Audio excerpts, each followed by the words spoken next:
Bonjour, moi c'est Hugo de la Marlière. Je suis sur une exploitation familiale de 500 hectares en agriculture biologique depuis 2010. On s'est spécialisé depuis 4 ans dans la graine de courge. On fait aussi du soja, du blé ancien pour faire de la farine. On a à peu près 200-220 hectares de parcelles irrigables, donc ce qui sécurise un peu l'exploitation.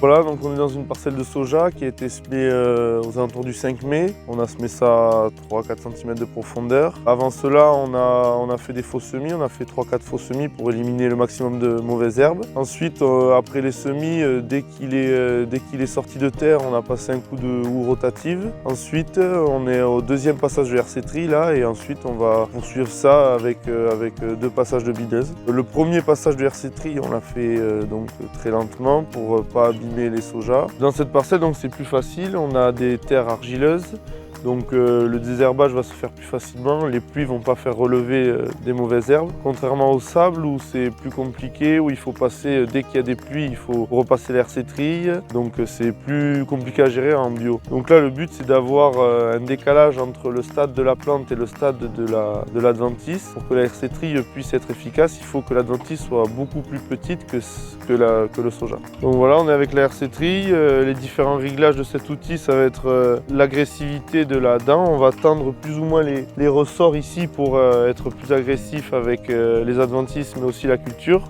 Plus le stade est développé de la plante, plus on va pouvoir être agressif. Et ensuite on va pouvoir jouer avec la vitesse. La vitesse elle va recouvrir plus ou moins les plantes.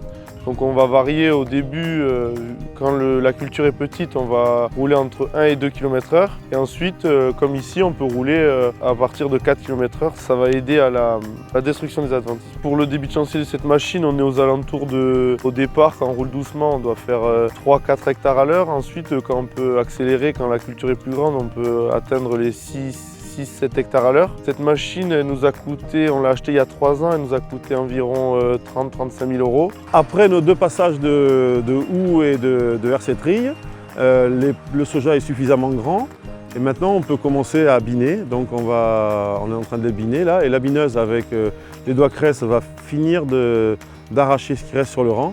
Et si au cas où il restera encore quelques herbes sur le rang, dans 4 jours on va repasser la RC Tri pour finir de nettoyer le champ. Et là, on aura des sojas qui seront propres comme un conventionnel, sans produits chimiques. La RC Tri en bio, c'est l'outil le plus indispensable. C'est l'outil qui va nous servir à arracher le plus d'herbes sur le rang. On l'utilise pendant 2 mois toute l'année, je dirais pas H24, mais presque. Elle va nous aider à éliminer le plus d'adventices possible. Mais il faut des chauffeurs expérimentés parce que c'est un outil qu'il faut être précis, il ne faut pas arracher, recouvrir les rangs. Et après, on a un peu de perte avec cet outil, on arrache un peu de culture, mais on sème dense pour essayer de pallier à ça.